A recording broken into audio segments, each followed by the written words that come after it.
t'encourager ce matin à pratiquer l'honnêteté dans la prière.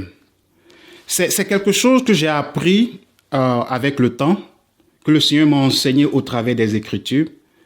L'apprentissage n'a pas été facile, mais je me réjouis de voir les fruits dans ma vie de prière. Je tiens à préciser qu'il ne s'agit pas de l'honnêteté concernant nos péchés, car généralement nous avouons, nous confessons nos péchés au Seigneur, sachant que celui qui cache ses transgressions ne prospère point, mais celui qui les avoue trouve grâce devant le Seigneur.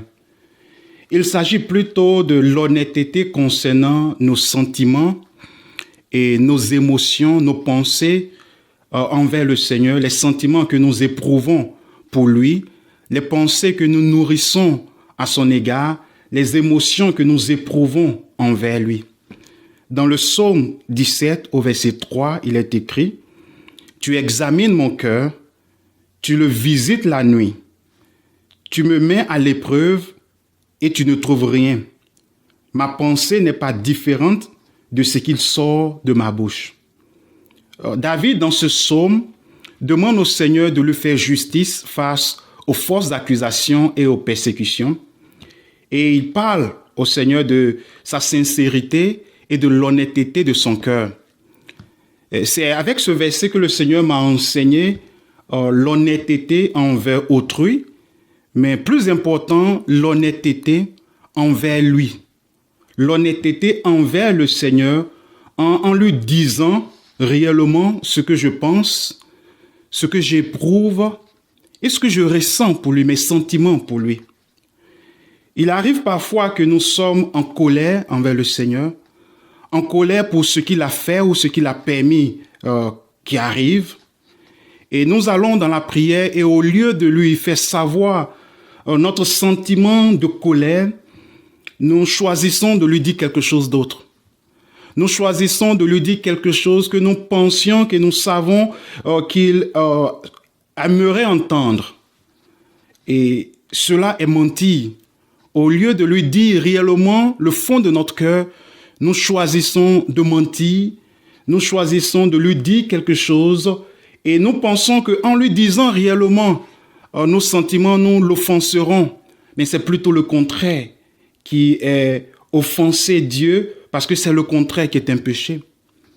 Il arrive aussi parfois que nous sommes très dépités, désenchantés par la façon dont Dieu répond à nos prières, la façon dont Dieu accomplit ce que nous demandons. Et aussi, nous allons vers lui au lieu de lui faire savoir, avec révérence, bien sûr, notre désenchantement, de lui faire savoir notre mécontentement et notre insatisfaction du fond de notre cœur. Nous lui disons quelque chose comme « Seigneur, merci, car je sais que tout ce que tu fais est bon. » Cela peut sonner comme une parole de foi, mais en réalité, c'est du mensonge. Nous ne lui disons pas réellement ce que nous pensons et ce que nous éprouvons au fond de nous-mêmes.